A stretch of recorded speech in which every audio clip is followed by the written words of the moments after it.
Welcome to the campus of the National Hispanic Cultural Center, and I would like to welcome you all to one of our programs in the La Canoa Legacy Talk that is a collaboration between the National Hispanic Cultural Center and the Center for Regional Studies. The Center for Regional Studies is dedicated to the creation of knowledge about New Mexico, the greater Southwest as a region, its connections to northern Mexico, Latin America, and Spain. The La Canoa Legacy Talks take their inspiration from the very word La Canoa, which can have several meanings. Here at the campus of the National Hispanic Cultural Center, we have a more modern rendition, an artistic rendition of La Canoa, which you can see to my right. The piece here reminds us, el agua es vida. We also want our talks to create knowledge, inspire action, bring practical and useful information to community members, specialized researchers, and others interested in the history, culture, sociology, politics, and religious experience of our region.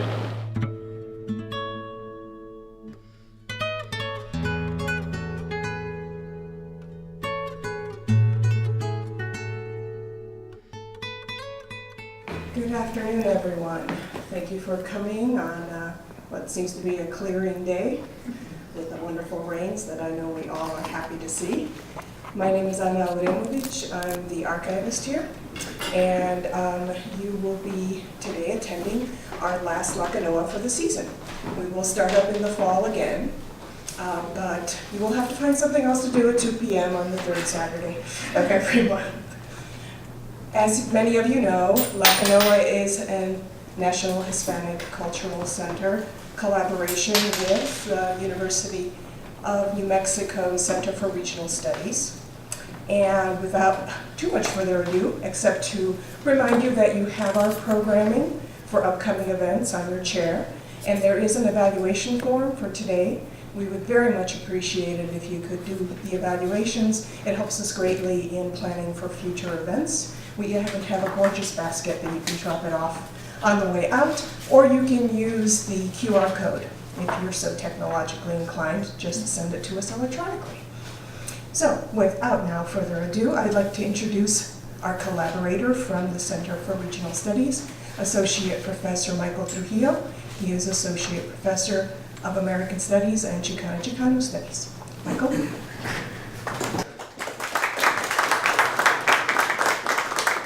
Thank you. So first I want to reiterate the welcome that's already been extended by my colleague Emma. As mentioned, these events are co-sponsored by the National Hispanic Cultural Center and the University of New Mexico Center for Regional Studies. Many people at both the NHCC, like Anna, do a great deal, and the gentleman recording as well, so both people from the NHCC and from the Center of Regional Studies do a great deal of work every month to make these things come off. So I'm just going to ask that we give them a round of applause for all the work that they do.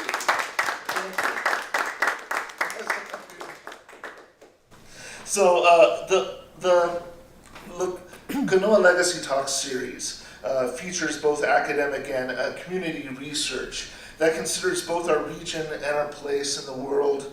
Our friend Jose Urivera, your friend Jose Urivera, so our friend Jose Urivera defined a canoa as a hand-hewn flume cut out of a large log designed to carry the water of the community organized and governed ditches termed acequias across an arroyo.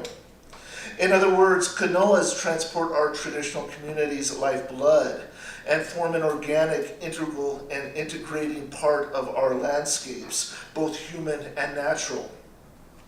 Those hand-hewn, collectively constructed objects are the guiding metaphor for these talks. Like a guiding metaphor for this speaker series. Like a canoa, These talks both emerge from and serve our communities. We hope to provoke dialogue both here and out there around the kitchen, everyone's kitchen tables, about the things which are important to all of us. So this afternoon, I'm delighted to introduce Ted Jojola.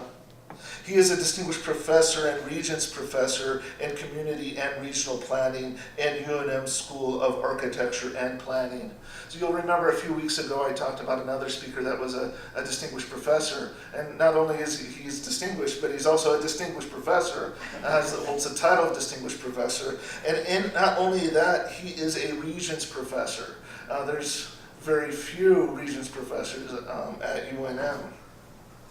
He earned a PhD in political science from the University of Hawaii at Manoa, an MA in planning from MIT, as well as a bachelor's in architecture from our own University of New Mexico. Dr. Jojola is an important member of UNM's campus community, really one of the most important.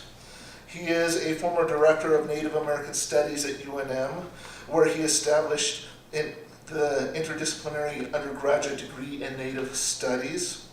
He is the founder of the Indigenous Design and Planning Institute and co-founder of the Indigenous Planning Division of the American Planning Association. He is president of the nonprofit foundation, the Society for the Preservation of American Indian Culture, and he is the board member of numerous other organizations. There's too many for me to list off right now. He's also an enrolled, Dr. Jojola is also an enrolled tribal member in the Pueblo of Isleta. His talk today will be The Meaning of Place, Stories of Resilience. Please welcome Dr. Jojola.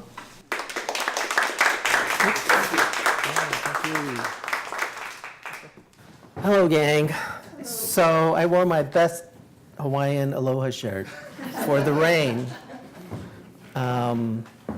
But it's really an honor to sort of share some of my current thoughts. When I was kind of putting this discussion together, I told my staff the other day, I said, I'm really tired of talking about Indigenous planning, which is what my research forte is about. So what I wanted to do instead was kind of put together some stories of some of the projects that I've done, but also sort of frame it in a context of why we should care about our places and our role and responsibility in making sure that we build a sense of identity around them, but also from the standpoint of how it speaks to our notion of resiliency. And I don't have to tell you all that New Mexico is a really special place because we've got lots of communities that have persisted in time and place. Of course, you know, I come from an indigenous community that has been around for millennia, but I also know that there are other communities here that have subscribed to some of the kind of key concepts that we outline in terms of how it is that people attach themselves to place and why it is that once you do that and develop what we call a worldview, then that it gives you a different kind of relationship to the place where in many cases people are born and in many cases where people die. So what I was thinking about as I was kind of going through this was saying that I want to tell a few stories about how this has kind of occurred in some of the communities that I've had a chance to engage and interact with. And they come in very strange kinds of ways because the two kind of stories that I'm going to tell really are an extension of my own personal extended family. One deals with the Albuquerque Indian School, and the other one deals with the Bataan legacy. But that one also has an attachment to my family because my wife's father was also a Bataan survivor from the Filipino side. And in fact, she sends her regrets because she's in the Philippines as we speak right at this point. So it's kind of a relief in my way because if she's sitting there at the end of my presentations, it's her perennial habit or perpetual habit to tell me all the mistakes I've made. Like, which words I've mispronounced, which misspellings I have in my slides, and it's like a little bucket list that she puts down together. So I'm going to be able to skip that this time, so that's really good. So I want to start with this particular petroglyph. And what's so special about it is that it details many of the same kinds of things I'm sure you've seen in many of the areas here around New Mexico. And actually, it is kind of representative of many, many places around the world. You find the same kind of symbol. And in the interpretation of our people here, it represents migration.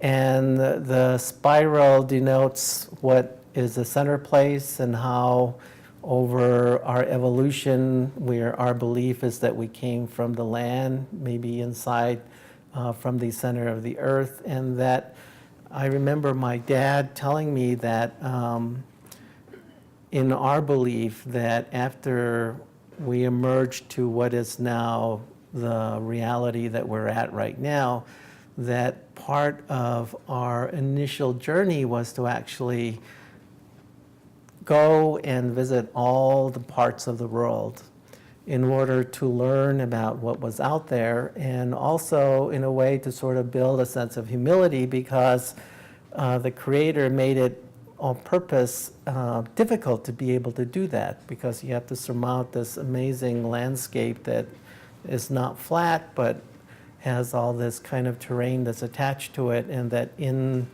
even that kind of journey and movement, then you're always reminded just how difficult it is in order to be able to subsist in the places that you go. So this particular petroglyph is really special because not only does it show that notion of origin and that journey that goes, but it also has a vector attached to it. It has that arrow. And that arrow essentially shows whichever particular clan probably or society that was there in time and place, and which direction they were going to continue to move as they then began to learn about these places, and then in learning about these places become themselves more sufficient and resilient in terms of what they learn and how they bring it back to their center place in order to apply it for themselves. And even within that kind of context, it's really amazing to sort of think about the fact that our traditional people have always had as part of their success in terms of being able to continue this notion of change. So that's one of the things that I have learned very quickly, even in terms of my own academic studies, that even though many people have sort of indicated that traditional people are somehow static and that they don't change over time, and that tradition is somehow then part of that kind of agency in terms of not changing, that in fact it's the opposite that's true. We were always continually changing, we were always continually adapting, and that sometimes in terms of our contemporary context, some of that gives rise to some serious discussion about, why do we do what it is that we do. I had a chance one time to go and visit our cousins in Alaska, and was interacting with some of the Native Alaskans in really isolated areas like Untitled, which is on the Bering Strait, just a few hundred miles south of the tundra. And we had these amazing, wonderful discussions. And one of them that I remember was when one of them indicated and said, what was one of the things that really helped us in terms of adapting successfully in terms of our lifestyle? And I said, no, are you setting me up for some sort of challenge? And she said, well, you know what? We are people that have always lived on the margins. And these margins have always, if you're not prepared, you don't prepare yourselves, then it's always a life and death kind of existence. And that survival was really kind of a key component of being able to sort of meet all the kinds of things that you need to subsist in time.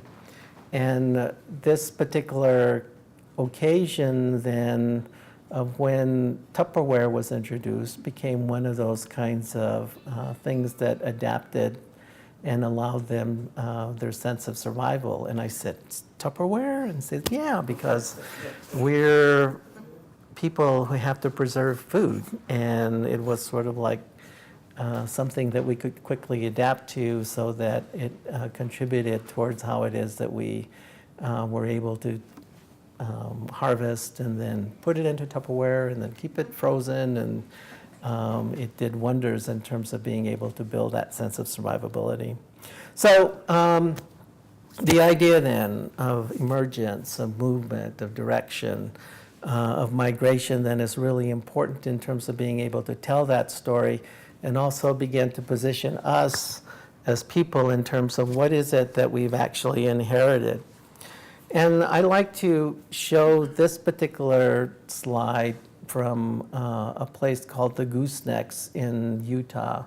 Some of you probably know that it's become part of the kind of discussion and controversy that's occurring right now in this designation of Bears Ears in terms of this preserve. And this is the kind of landscape that you're looking at. But what just absolutely amazes me is that based on what it is that we have learned about our sense of emergence, we're, in our belief, at least the Taiwa for Isleta, believe that we're now at the 5th level. And that when we came up from the center of the earth, we had to go through successive levels. And that each level then gave us a different sense of consciousness and a different sense of play in terms of how it is that we transformed into the human form that we are now. So when I look at the landscape like this, it totally validates that, because if we're living at the 5th level and we're only living on this really fragile area that is the surface of the land, then you look at the canyons here and you can see the section of these as they go further and further down, but that it brings to bear the fact that we're living in a very limited sense in terms of what it is that is our environment, what is our ecology, what is our way that we subsist, and that if any of that begins to change in even a minuscule way, it really impacts and affects us in terms of our ability to be able to sustain ourselves. So this kind of comes straight into the conversation of climate change, right? Because when you kind of think about it, you know, our comfort zone as human is right around the 72-degree mark. And if we get too high, then we start sweating like crazy, and then we'll expire from heat exhaustion. And if we get too cold, then of course we ice up and then we freeze. And that is not a good legacy as well either. But, you know, the range that we're dealing with there is not that much. And when you kind of think about then how it is that we ourselves contribute to any of this in terms of being able to make sure that we maintain ourselves within this limited range, then is part of that kind of science, that traditional knowledge that in a way then translates this notion of migration. So it's represented even in the archetypes of our buildings. So I love this one because this is actually a kiva that has been excavated in the Salinas area, which is on the eastern side of the Manzanos and the Sandias. And it's almost this kind of metaphorical representation of the landscape that we just saw before, because you see all these layers, and all those layers then speak to these kinds of generational experiences in terms of that meaning of coming from the center. Shipafu is the center of where then that entry was to the underworld, and then it comes up, and then it comes in these successive layers until we reach where it is that we are. So even within this sacred structure over here, then you can see this represented as an archetype. So the history of many of our peoples then is this timeless migration. And I love this particular representation that was done by a Zuni artist. Zuni Pueblo has been really progressive in terms of hiring its own artists and people in order to build representations of the stories, the oral histories, and in particular, several years back, they did a story about migration and an exhibit of the kinds of paintings which were done by the artists' interpretations of those stories. And in fact, it was actually at the Indian Pueblo Cultural Center for a while, and I think is still traveling around. But this is one of those drawings, and what it basically depicts then is that kind of progression, that kind of history, that kind of movement that I had talked about, and how then all of these kinds of clans came together in time and place as each of them then embarked on its own sense of journey. So one of the things that a lot of people don't understand about our Pueblo communities is that we're not homogeneous by any means at all.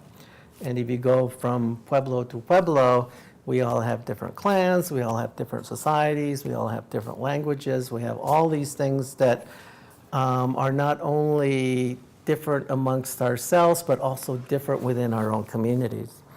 And what you can sort of think about is that if you've got all of these various groups migrating and essentially having this kind of notion of trying to experience the world, that when they come together, then they only come together in that time and that place. And as the millennia continues to evolve, then they can move on, others can join them, but that certainly it was never the case that there was one particular community that was static from that particular kind of standpoint. So it was only really with the advent of the experience of meeting with the outside then that we began to be confined. And of course today we talk about that transformation from our territories to the land grants to the reservation, and now we're basically are frozen in time. And any of you that know the sort of challenges of our community, sometimes we don't have a way to vent these kinds of things in terms of trying to meet these types of relationships.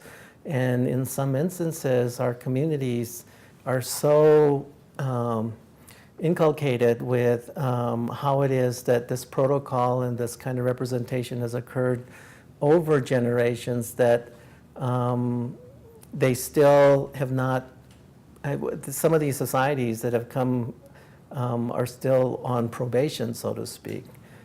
Talking with some of my friends from Hopi, for example, they said one of the last clans that came into the first mesa was the Flute clan, and that they know that they migrated from Mesa Verde. And that was 800 years ago, and they still don't see them as being integrated into their society. So it takes a long time. And it's, understanding these relationships and these kinds of geographies and these migrations in a way that gets you to sort of understand just how long this kind of evolution occurs. So here's an example of how it is that we actually think about applying this in a more kind of contemporary context. Because when we talk with communities, we talk with them about how important it is to know who it is that you are and where you came from. And then also to think about those things in your history that really change the way that you behave, change the things that you've built, change the way that you live in your places. And at one of the holy sites and one of the important migration places, actually it's a place of emergence for one of the clans for Zuni Pueblo, this petroglyph is on one of the rock faces there. And what it shows is essentially the migration spiral, and then suddenly you see this kind of zigzag pattern.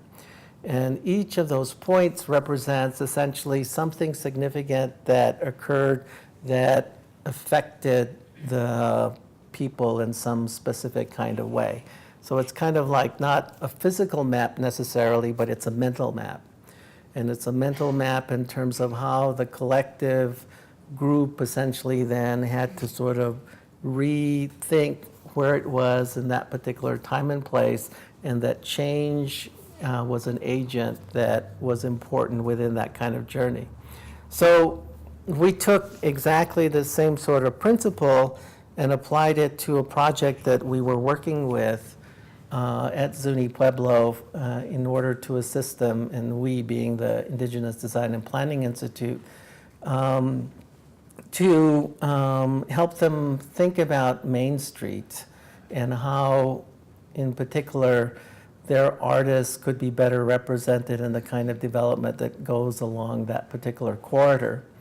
And the conversation began with, what is Zuni, and how then did it emerge in time and place, and then what were the agencies then that began to impact the community in terms of the way that its built environment and its settlement changed over time.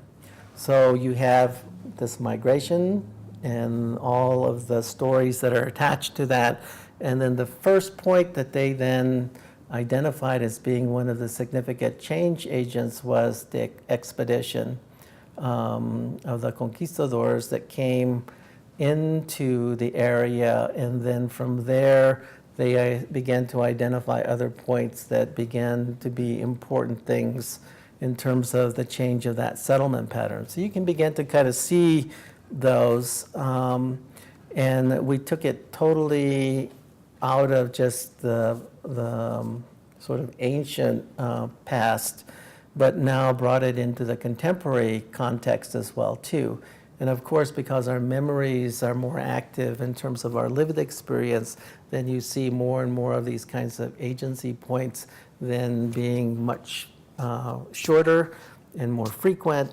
And it then began to show the community that indeed now they're faced with many more challenges in a much shorter time frame, and that all of these challenges then bring some issues with regards to how they build consensus about their continuation in terms of their community and the development around it.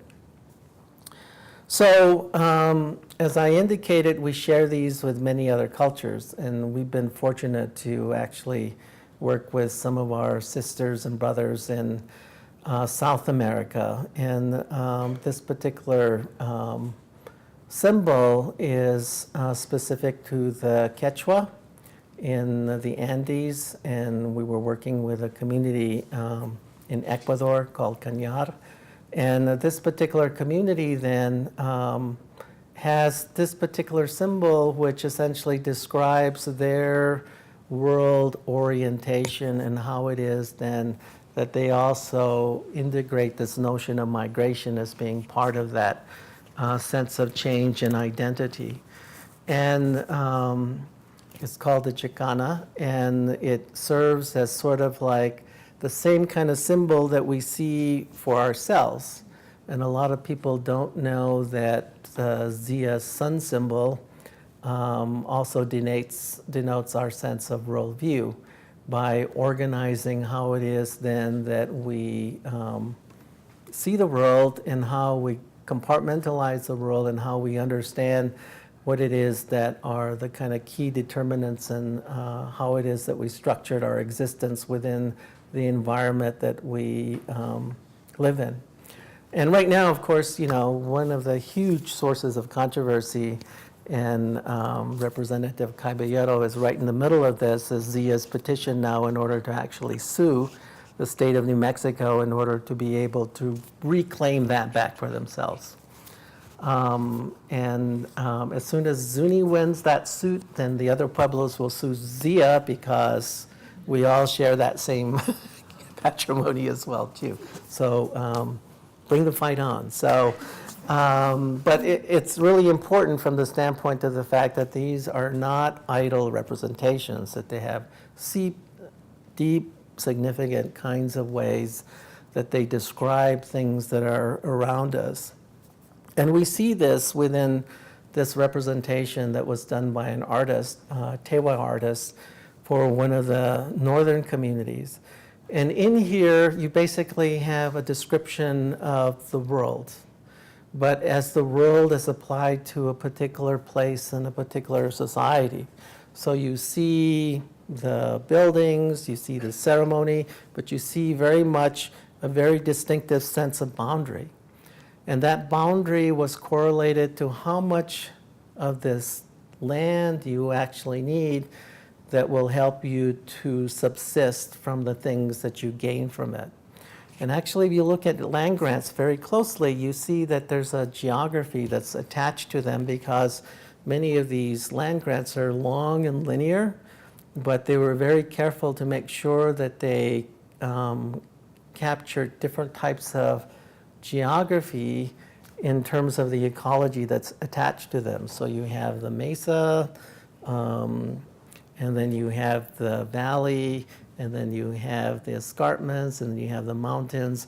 Every one of them represents a different kind of zone, and every one of them then allows things to be taken from those areas that are necessary for both the subsistence and the built environment that's there.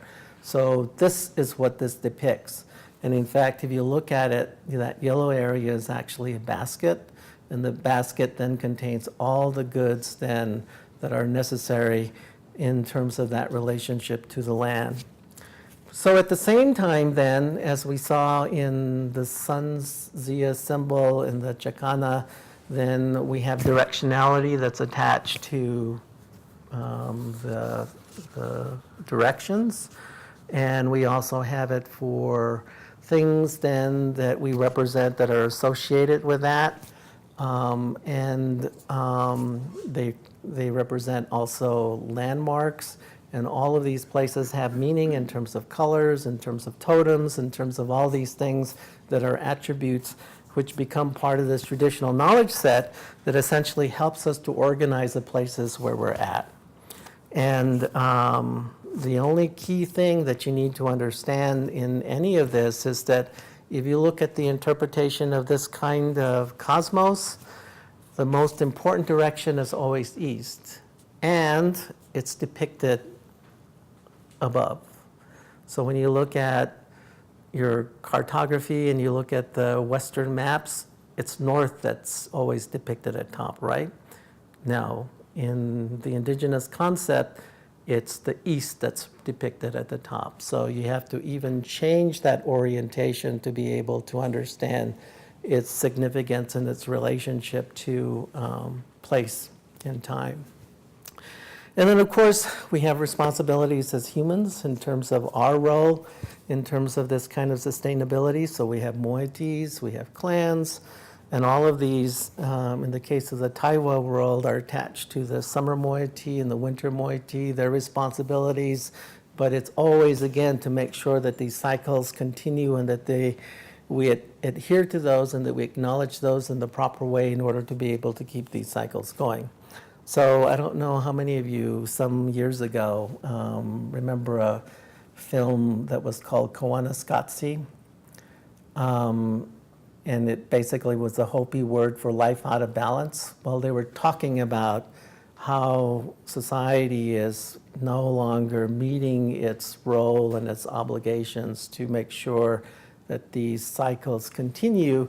And because we're in a temperate climate, then our responsibility is the winter, the spring, the summer, the fall, and that each one of these then brings certain aspects of our life as a force then that contributes towards this sense of sustainability.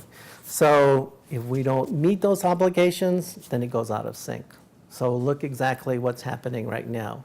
We're having this rainfall on this day. It hasn't happened in how many years, because our monsoon is supposed to be another month from now. Did we have any winter? Really, no. The snowfall simply didn't complete that cycle, which is part of the riparian system. If we continue on this kind of trajectory and this path, it's going to cause us a lot of distress. So it goes back to all the responsibilities that we inherit. So the last concept I'm going to talk about before I get into my examples then is this concept of time. And universally, indigenous peoples talk about time in terms of a cyclical sense. And this is another petroglyph from the Salinas area, and it also details this migration spiral, but you see that it has these little, what do you call those? I want to call them ears, but no, they're not ears. Little triangles, I guess, these spikes. And if you count the spikes, you'll count 18 spikes. And this conforms exactly to the Mesoamerican calendar because there's 18 months in a mesocycle. And each day is 20 days, and then there's 5 days at the end, and those 5 days were very special because that's essentially when societies renewed themselves. And there's always this kind of mystery around, well, how come you go out to all these sites and you see all these pottery shards scattered all over the place? Is it like they were so clumsy that they couldn't keep a pot intact for, a year? But during that cycle, part of that tradition was to break things in preparation for getting new things again as part of that renewal.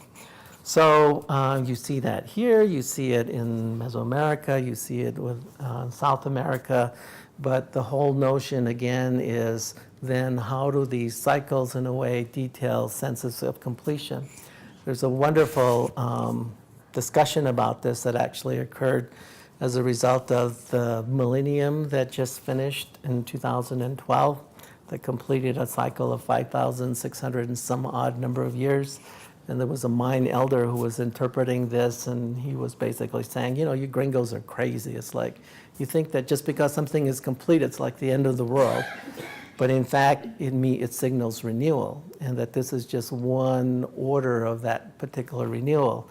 So when they asked him, well, how many cycles or calendars do you maintain in order to meet the needs of your society? And he says, we have 17 cycles. We have 17 calendars that we measure.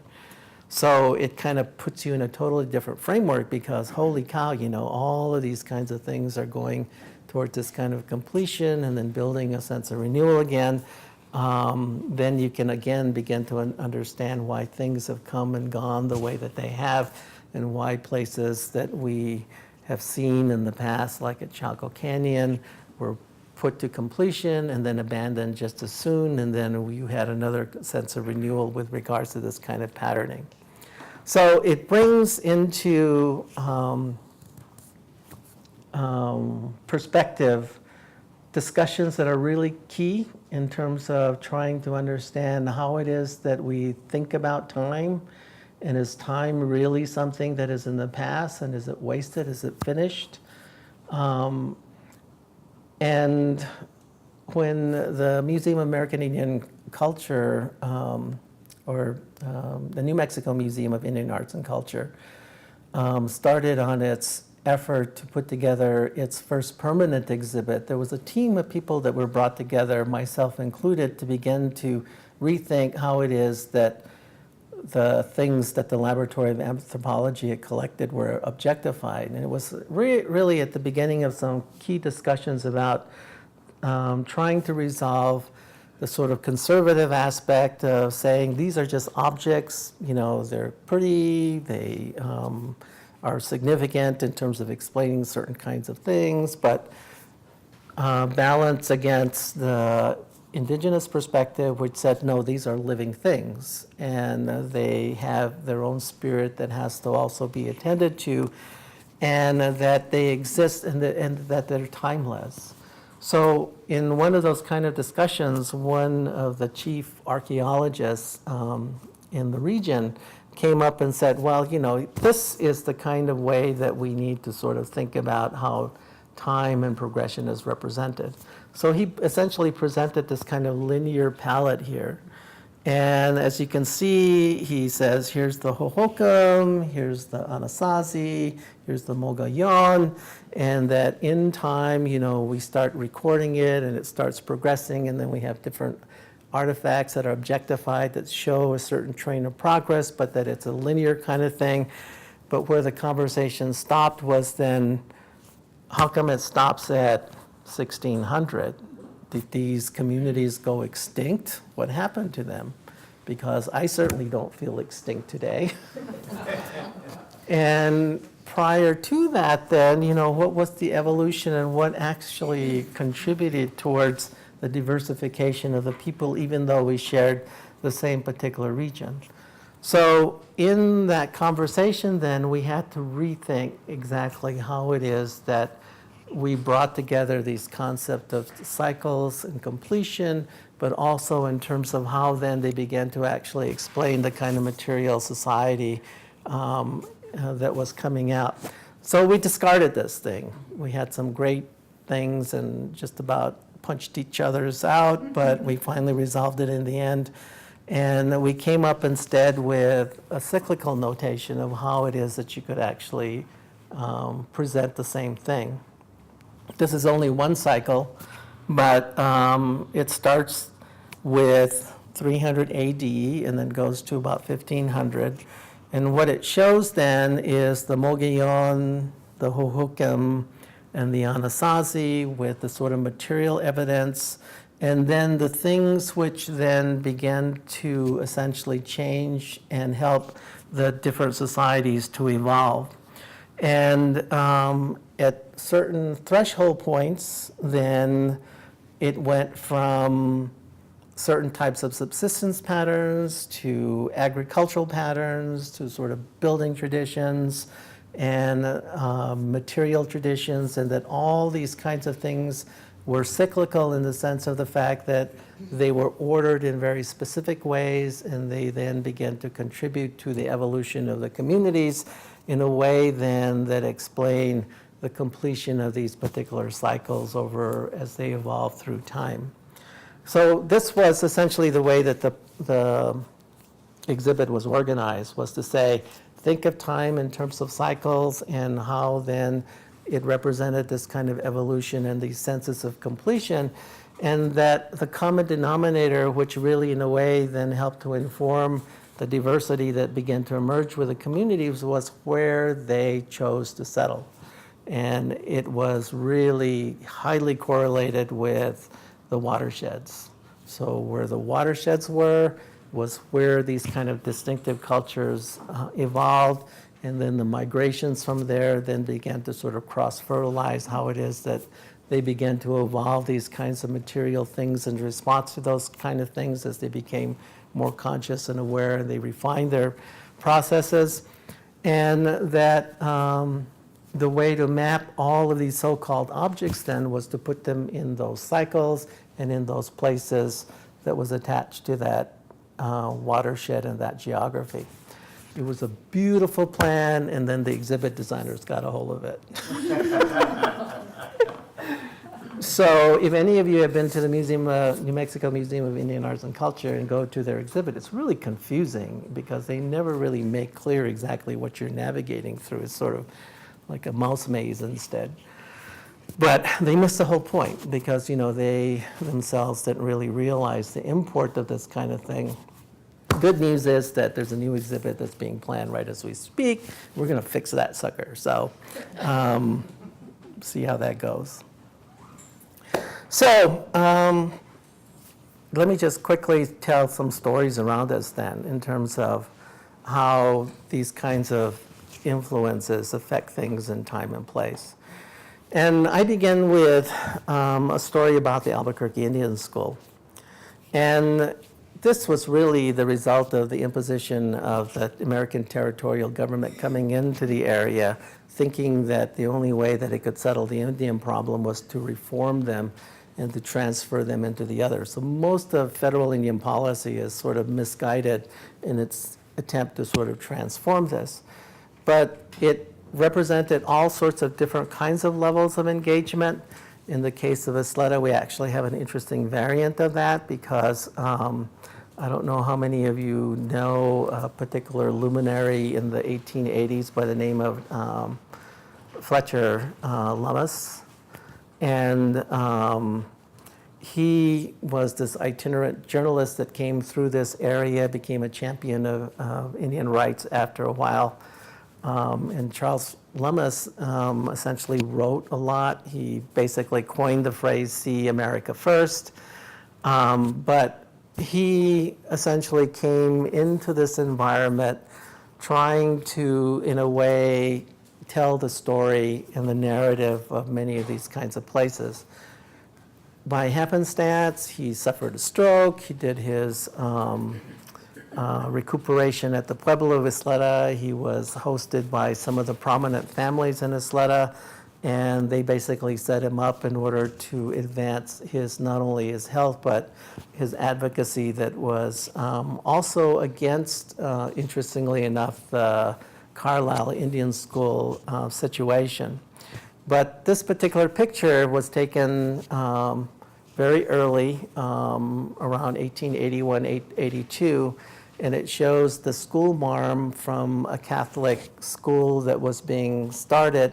This marm eventually became his wife, and they then resettled in Los Angeles and helped to create the Southwest Museum. But his house, which is now the house of the California Historic Society, was actually a house that was constructed by Isleta laborers because they maintained that relationship. And it's actually my advocation that Lummis knew very little about Isleta, but his wife actually was the one that knew a lot and had been befriended, learned the language. Anyway, there's a whole interesting story behind that can be another talk of itself. But the long short of it is that that kind of situation then began to influence this really interesting situation in which then there was going to be a conflict between the Presbyterian approach to Indian education and the Catholic approach to education. And how it played out was essentially, should education be something that is invested in terms of its locality, or as in the Carlisle Indian School Pratt method, should it be a situation where you remove the child by taking them physically away to places like Carlisle, Pennsylvania, and other places, to remove them entirely for their knowledge years and make them strangers to the place that they were born in and taken from. So the Indian policies around education then were in conflict between, should you do something local, as in the case of the Christian effort, and then what will later become the day school, which is what's depicted here, or do we deal with it from the Indian boarding school kind of situation? But again, the whole purpose of all of this engagement was to transform us into the other, as is seen in this particular famous slide of a Navajo pre-Carlisle and after Carlisle. So the Albuquerque Indian School then was right at the cusp of that debate in terms of the confluence of trying to build some sense of should we not, and how would be this particular approach.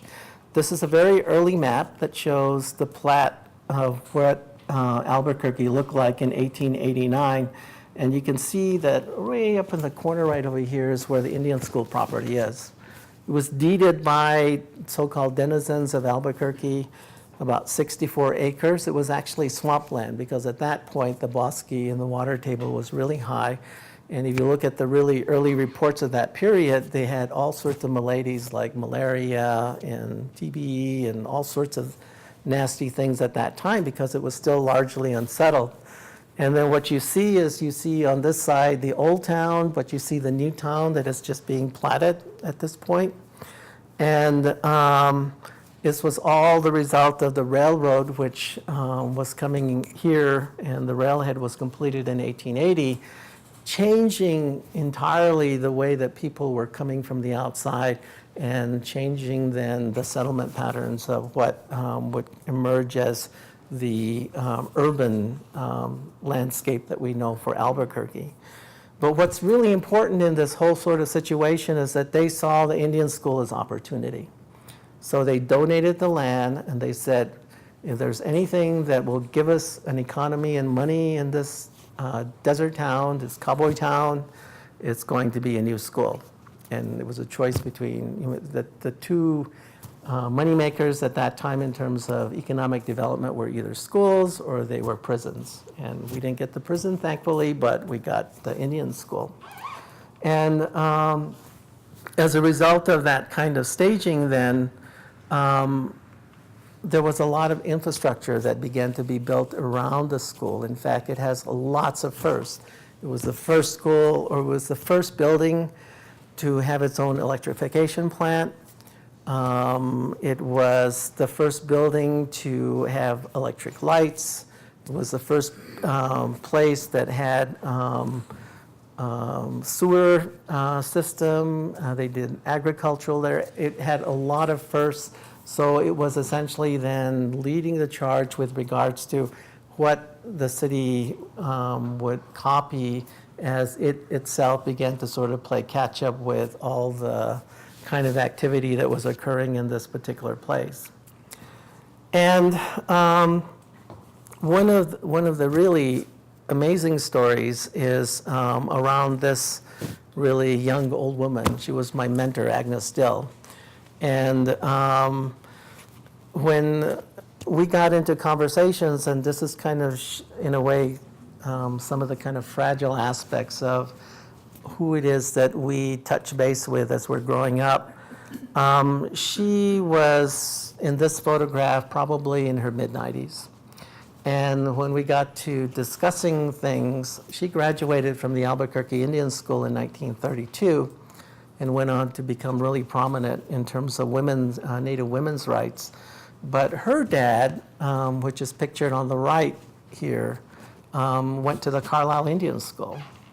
So she essentially was indoctrinated in that whole sort of legacy, but at the same time saw that this particular institution needed to be sort of part of a reform to make it kinder and gentler than what Carlisle was trying to do as a result of the imposition both of Lummis as an advocate, but also in terms of the kind of Christian imposition in how it is that education was won out.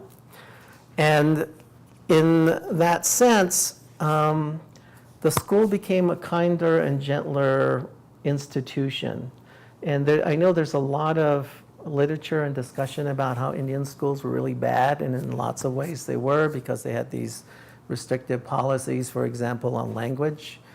But the Albuquerque Indian School actually changed it by the kind of reforms that occurred as a result of the Catholics saying to the Presbyterians, if you don't adhere to essentially respecting the children and the communities that they come from, then we're going to demonize you guys and none of your children are going to show up at your school. And that's exactly the kind of campaign that they launched.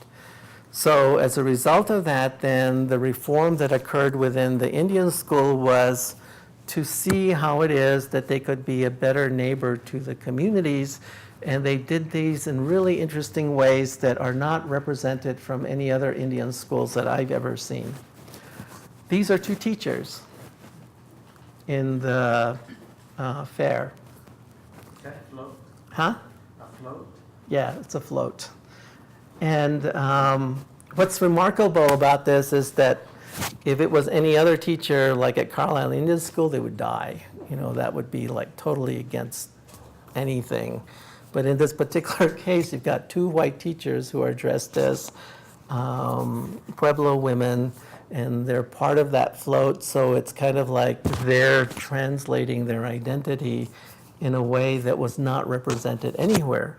And then if you look at it even more in terms of the kind of programming that went on within the school, this woman, Catherine Mascal, was a Navajo, as well as another weaving teacher by the name of Lucy Lopez. I mean, not Lucy Lopez, Lucy Loudon. And both of them became the first hired federal teachers in an Indian school to establish the weaving program. And there's actually a really interesting side note to that, because the one who was advocating for that was a white person who had come from Kentucky, who was also a weaver, and who then essentially thought that this would be a great way in order to be able to build that kind of agency between traditions and the culture and responsibility. So Albuquerque Indian School became noted for its weaving. Santa Fe Indian School became noted for its painting. But the reason why this history is almost unknown in terms of the weaving legacy is because it's largely ephemeral.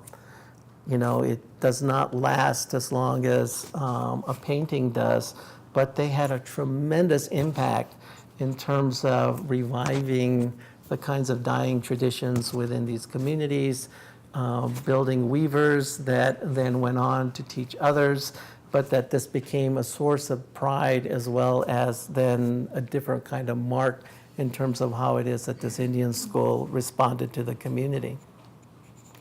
So for various reasons, and again, there's enormous numbers of stories that are part of this.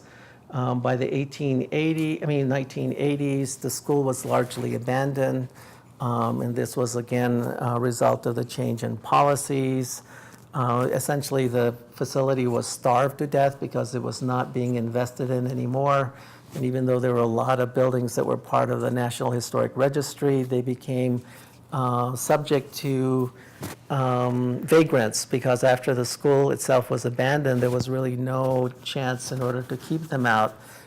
Here's an interior shot, for example, of the buildings that systematically began to burn down because they couldn't protect them, and then the children were moved to the Santa Fe Indian School, and the legacy of the Albuquerque Indian School ended as a result of the decline of both the infrastructure, but also the fact that the policy had changed so that there were no more children that were really being recruited into these places. But the challenge in this particular case became then, how do we retain this kind of legacy in a meaningful way?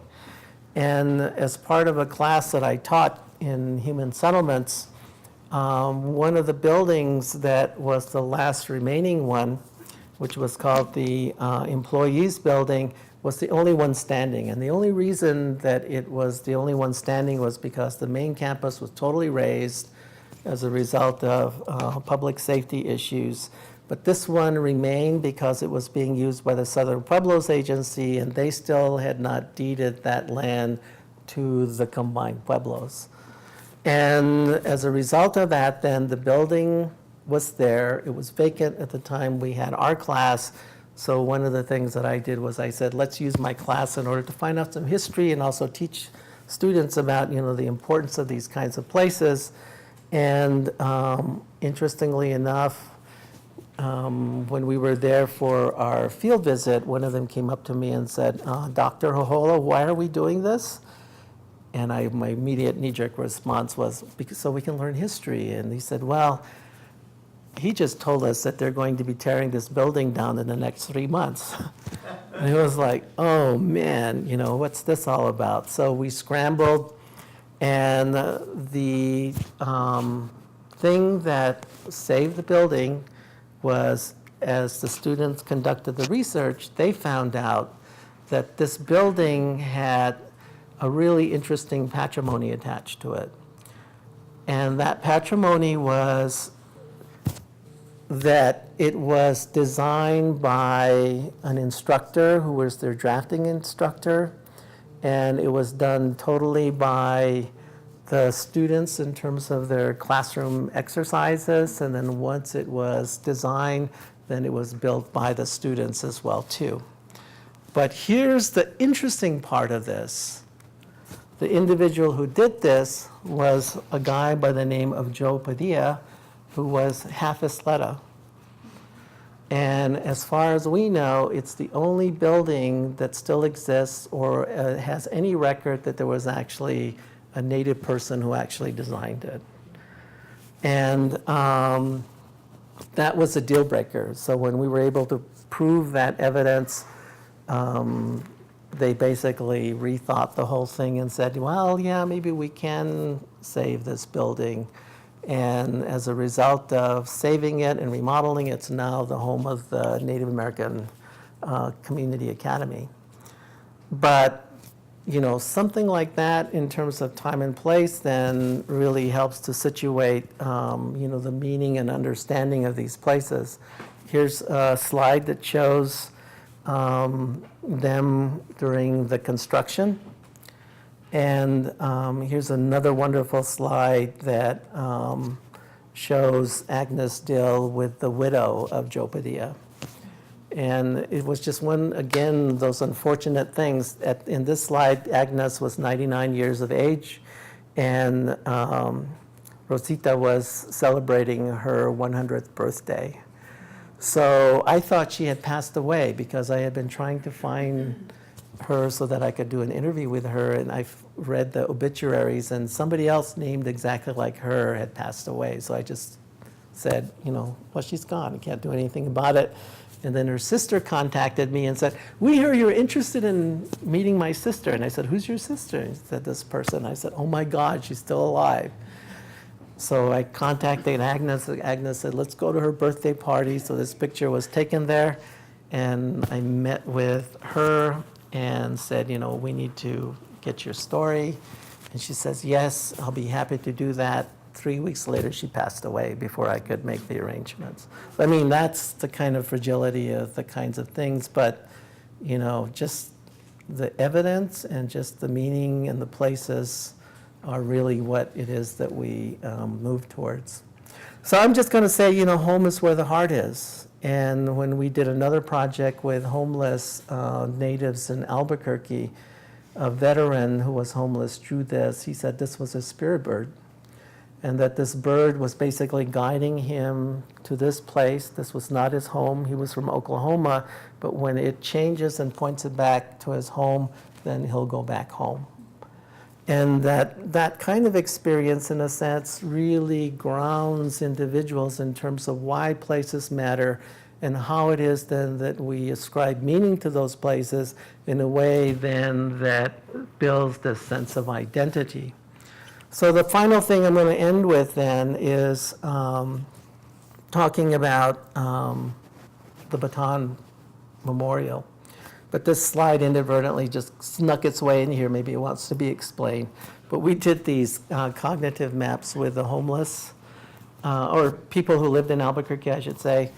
And this one shows the little star there, but when you look at cognitive maps like this, when you see this kind of regularity, it means that there's really no engagement with their places, because everything looks really static, and there's no description here. So it really shows that this individual has no relationship to the environment that's around them. So that was another example of that. But now I want to move into the Bataan Project, because this was another project that we did with a studio in my school. And as you know, that has an enormous legacy here in Albuquerque, in New Mexico, because there were 1,800 people who had been in the National Guard who were federalized at the advent of World War II, and then unfortunately were put into what they call death camps in the Philippines, and then also assigned to lots of other remote places in terms of providing this kind of servitude and slavery to the Japanese army. There were 1,800, and only 900 of them returned alive after that episode. But what is amazing is the impact that it had on the young men in the state of New Mexico, because many of these young men who had volunteered in the National Guard did so for all the wrong reasons. It was caught in time and place. Some of the interviews that we did, for example, I remember one of them who said, well, I joined the National Guard because they could get these really cool mud boots.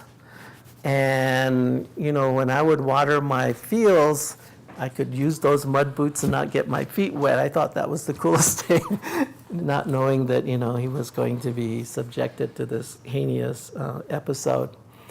And in some cases, the young men who volunteered after the National Guard was federalized, none of them survived, and all of the men from some of these small communities just died entirely. And this is an example. They've got memorials all over places, but here's one in Jorales, for example, that you can still see, where they've got this memorial that shows the young men that were from that place. And then they stage it in order to be able to remember those places. And then they have these things that hang and denote, the individuals that were there and the rank and so on and so forth. What's interesting is because my father-in-law was also a survivor, I got to go back at the end of his life and actually visit some of these same memorials in the Philippines as well too. And they're very similar to this. They have these particular markers every kilometer. It was basically a forced march for like 60 miles before they got into Cabanatuan, which was the death camp that was there. And then from there they were processed, and then they were put on what were called hell ships, which were unmarked. And unfortunately, our own American forces with their submarines torpedoed many of them as well too, so they died as a result of that. And then those that survived were put into places like Bataan in Manchuria, where it was 50 below zero during the wintertime, facing all sorts of things, basically being starved to death. So it's a wonder that any of them survived. But the issue became then, how was that then represented here in Albuquerque? And that's where our studio actually came into play. And one of the most compelling and the most heartfelt kinds of conversations that we had with some of the people who were still alive at that day dealt with the Mother Service Club, because even though Clyde Tingley had indicated that he was going to dedicate this parcel of land that was part of a suburb for the park, and that it was going to be memorialized in a specific way by planting 200 trees, elm trees, one for each of the 200 in the 200th Artillery, and that this was his promise to the survivors that were going to come back. But in the interim, because the men were gone, it was the mothers and the daughters that really took the responsibility of keeping tabs on where they were at. And little pieces of information were leaked out. This is Jean Mosley. She's passed away, but she was the last survivor of that Bataan Relief Organization. And she told the stories of how it is that the mothers would listen to radio broadcasts and then get details, and then that was the only way that they could get any communication as to whether or not any of the men were still alive. So they had this amazing network that went on. Does anybody know who this person is? Anybody want to hazard a guess? It's Tokyo Rose. So she became infamous, but these were the stories that she was broadcasting that the relief organizations were monitoring, because she would give information about the troops, and of course it was all propagandized, but it was the only sources of information that in some cases identified where the men were at, who was there, so on and so forth. So this is how they were actually keeping tabs in many of these kinds of cases. So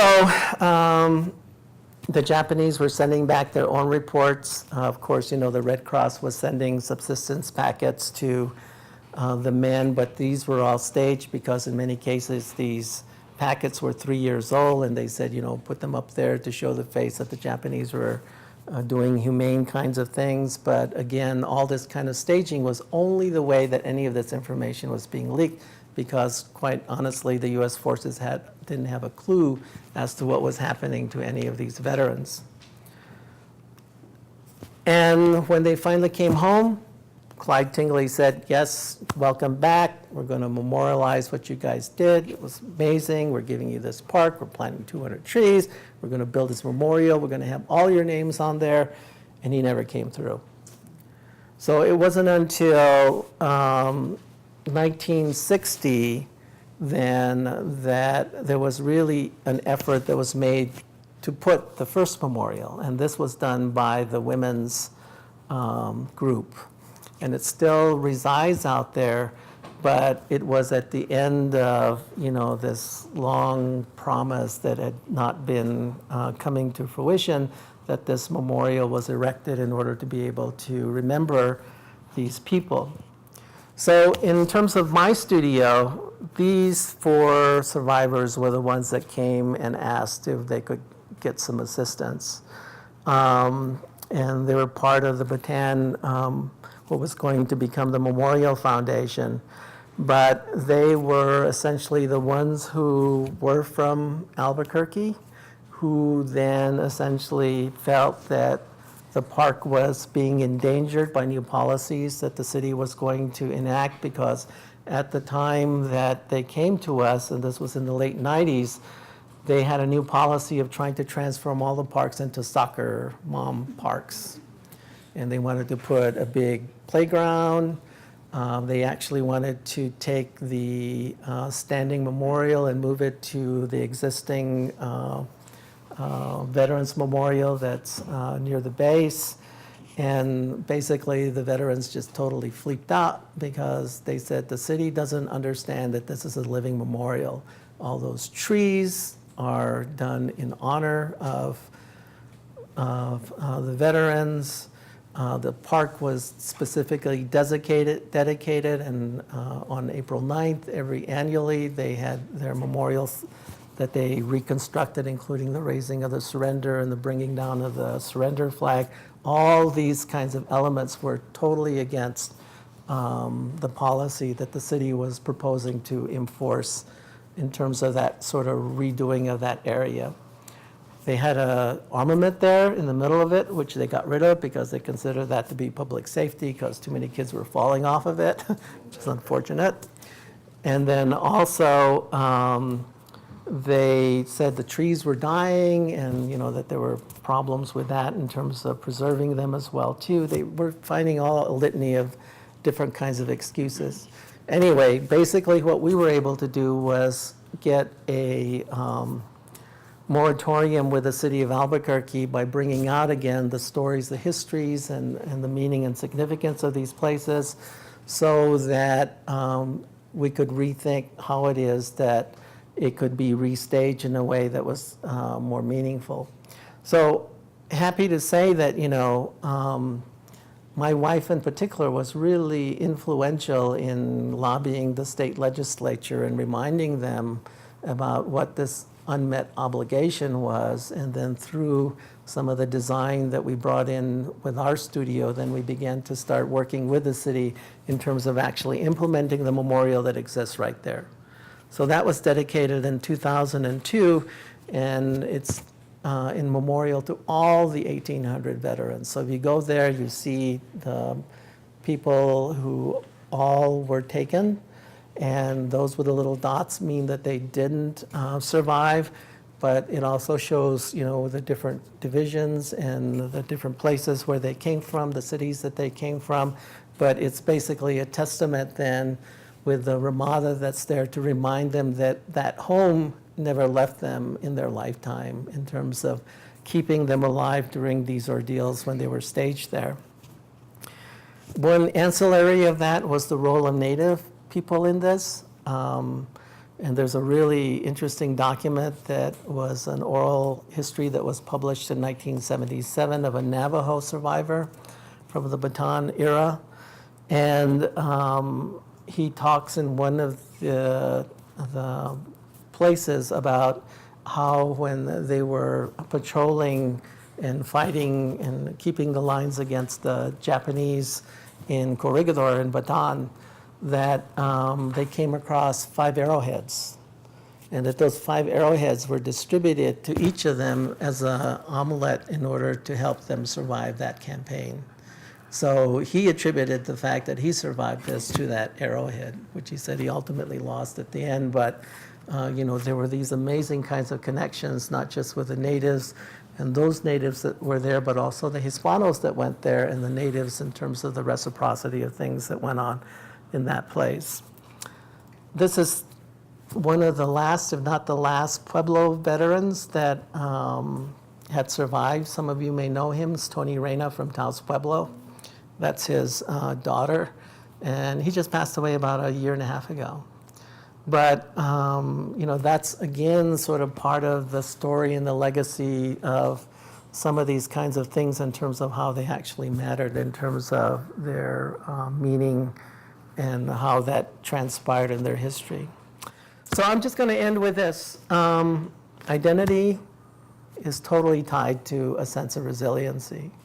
And when we think about these places and the meanings that are attached to them, you know, we have to understand things in terms of the voice that they represent, the places that we continue to subscribe and maintain, and of course, what it is that they symbolize. And that all of this essentially in total then make us what is special and why New Mexico is so special, because all we have to do is just walk outside here and we can see these reflected in terms of how it is that we see this kind of transformation, this journey, this migration, this way that we build our sense of resiliency over time and place. Okay, that was a lot to say in a short period of time, but I hope that you were able to follow the meaning of what it is that I've been going on in my head these days.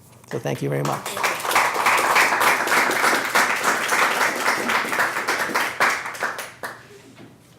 And I thought I only was going to speak for 15 minutes. Questions, comments? The comment, regularity shows no engagement. That was a map drawn by a homeless person? Yes. Yeah. A veteran. Yeah. So if someone were engaged, what would you expect? You would expect a lot more texture to the area, Overlap? you know, in terms of, you know, here's what my neighbor is, what's in the front yard, here's the dog that's chasing after me all the time, you know. It's, Descriptors? yeah, descriptors. Yeah.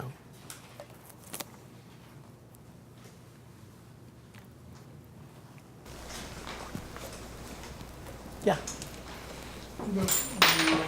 There's a lot of meaning in those petroglyphs, but I live up near the petroglyphs, and I just wondered why, I mean, this is a real weird question, why are there so many petroglyphs located in that specific area?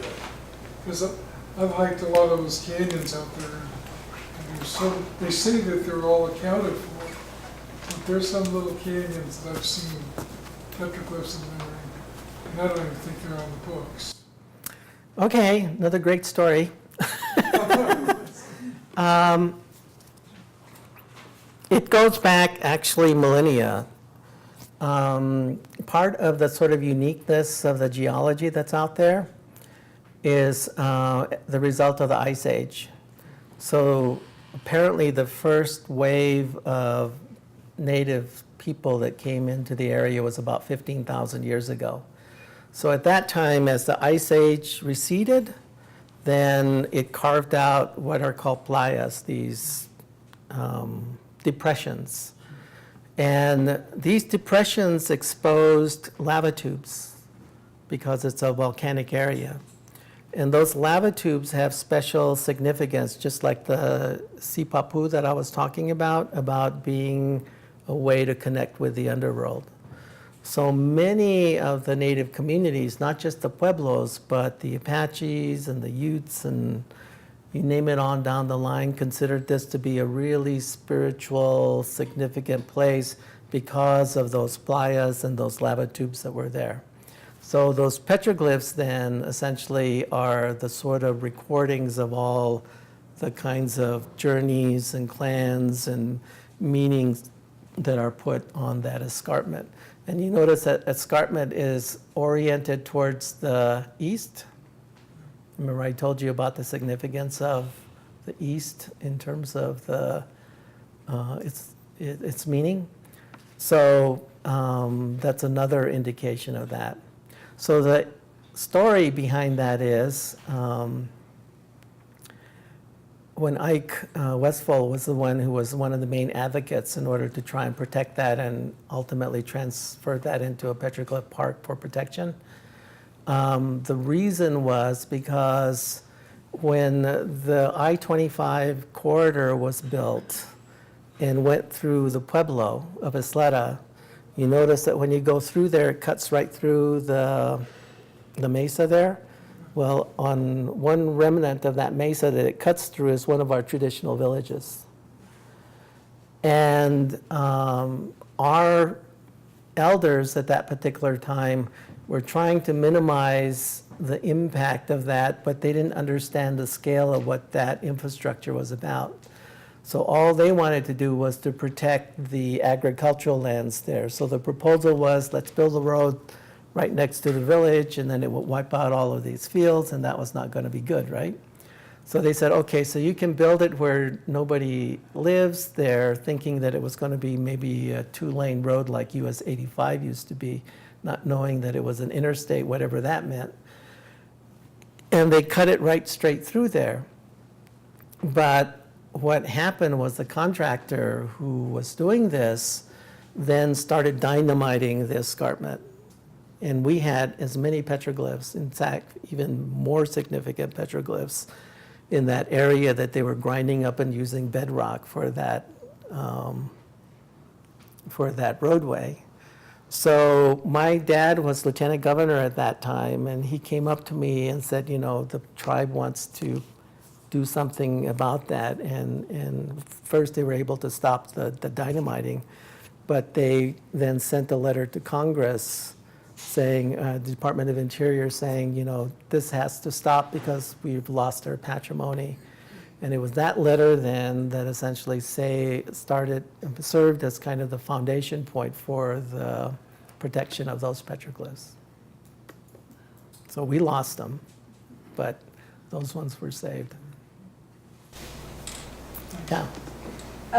Some of the audience might be interested. You were talking about the symbols and the sun symbol. The Indian Pueblo Cultural Center on the 20th, Wednesday the 20th, is having a talk in their cultural narratives sessions on the Zia symbol. Good. And I think it's a $10 donation, but It's going to go towards protecting the sun symbol. yeah, and it's from 5:30 to 7. Okay. So, Put that on your calendars, right in time for solstice. yeah. Could you say that again? When and where is it? The Indian Pueblo Cultural Center on the 20th at 5 o'clock. And that's on 12th Street, just north of the I-40. Right across from Domino's and Laguna Burger and Starbucks. Can't miss it.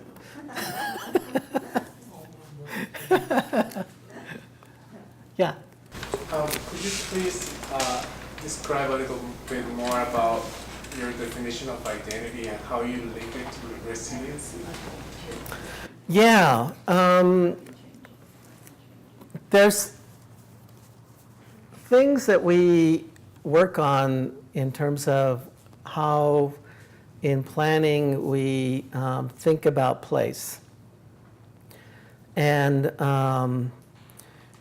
as part of our kind of tenets that we've evolved around the notion of indigenous planning, one of those tenets is we don't suffer from cultural amnesia. Because in a kind of Euro-Western perspective, when you go out there and you do research, you're supposed to do it with no bias, right? In other words, you're supposed to remove yourself from whatever it is that the process is that you're engaged in. And that makes for scientific research. Our position is that, and especially if you attend to the protocol of the people that you're engaging with, if you don't know who you are, then you can't be the equal or have that discussion with them. Because inevitably, when you first introduce yourself, the first thing they're going to ask is, who are you? And if you can't answer that completely, then they're not going to talk to you, or they're just going to sort of move you to the side. So identity from that standpoint is really key from the standpoint of understanding who it is that you are and how it is that you build meaning into the places that you grow up in. Now, what's really important in terms of some of the work that we've been doing is that now there's this huge, huge issue that is occurring with regards to the loss of our cultural patrimony. Many of our Pueblo communities are losing their language, they're losing their stories, they're losing the meanings of the places, all these things which give evidence to what has been that identity over time. And in our conversations with especially the elders from the community, they basically say, our children are no longer listening to us. And from that, we know that part of the reason is because they're no longer walking the land with them. They're no longer walking with them and learning about these places, and they talk inevitably about, they're only attached to their iPhones and their iPads and their phones and so on and so forth, and they don't look anymore where they're going. So I think that's, part of the kind of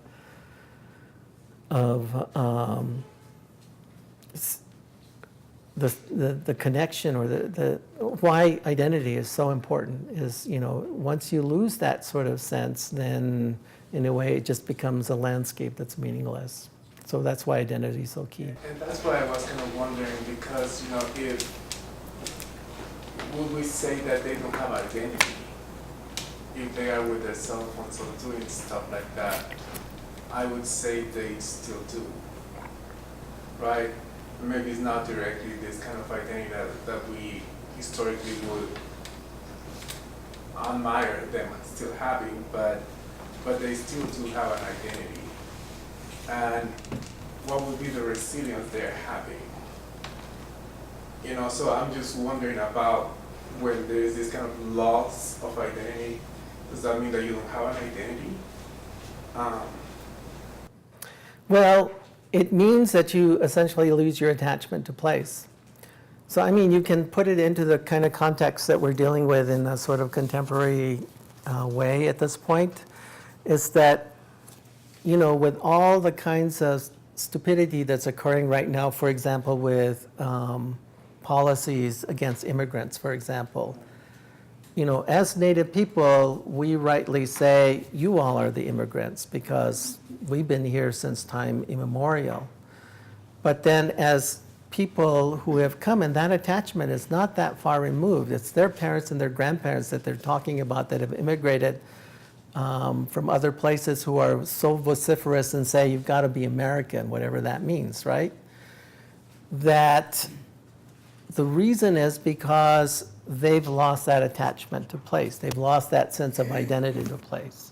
So it gives them essentially carte blanche in order to be able to recreate themselves in a way that is really egocentric. It doesn't deal at all with the collectivity. It doesn't provide any way of being able to build a sense of being with, finding that bond with other people and essentially building that sense of attachment.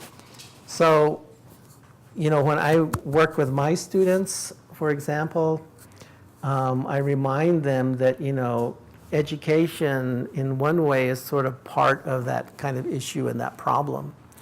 Because if you look at education, there's this notion that education is correlated with income. So the higher you're educated, the more income that you're going to be able to draw in. At least that's the way it's supposed to work. However, what do you use that new gain income for? You gain that to seek opportunity, and that opportunity then makes you highly migratory. So if you go through the sort of life cycle of a mainstream American, for example, they, by and large, will move 5 times in their lifetime.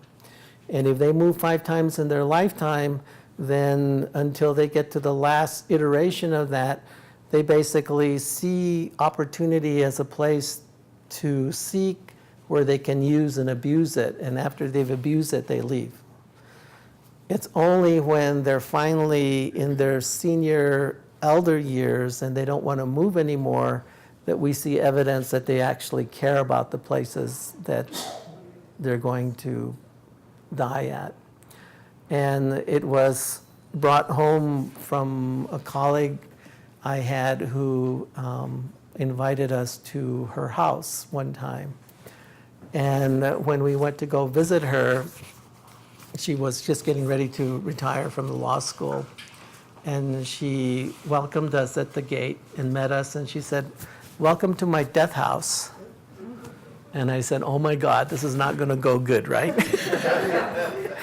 But when she saw that she had the effect that she wanted on us, she says, and let me explain why. She says, "I've lived in borrowed places my entire life. But now this place I built for myself, my way." And she showed us, the passive solar places that she had. She showed us the berms that she's had in case she can't bend over because she likes to plant things. It was totally designed for her. And then she said, and now I am involved in all these community activities. I go to meetings and do all these sort of things because I really care about this place now because it's mine.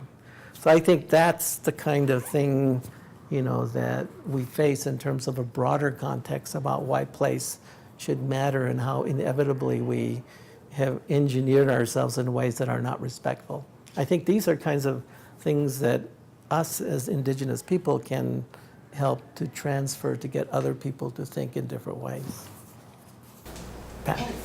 And along that same note, what I think is so powerful is the relationship of identity, resiliency to your worldview, because it's your worldview that then shapes the decisions and approaches, the decisions you make and approaches you take.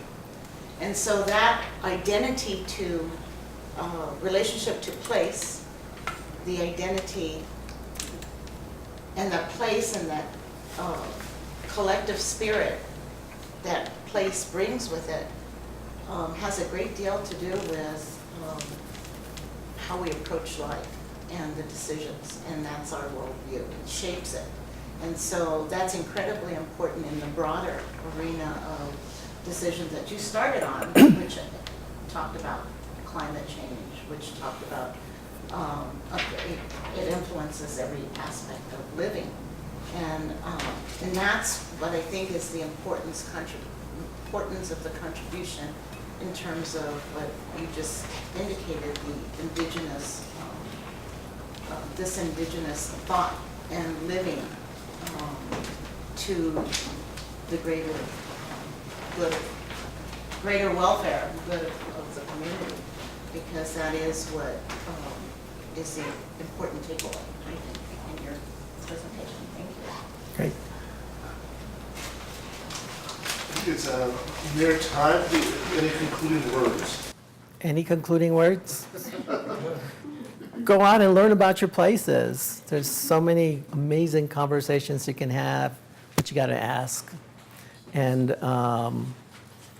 just in a way, it's kind of like from our perspective, we've been working really hard to take these principles and actually work with our communities and get them to rethink why it is that they do what they do, and to really adapt those things that are meaningful and important for them, and not to sort of have them succumb to somebody telling them that they got to do it this way. So I think that's the last message. Okay.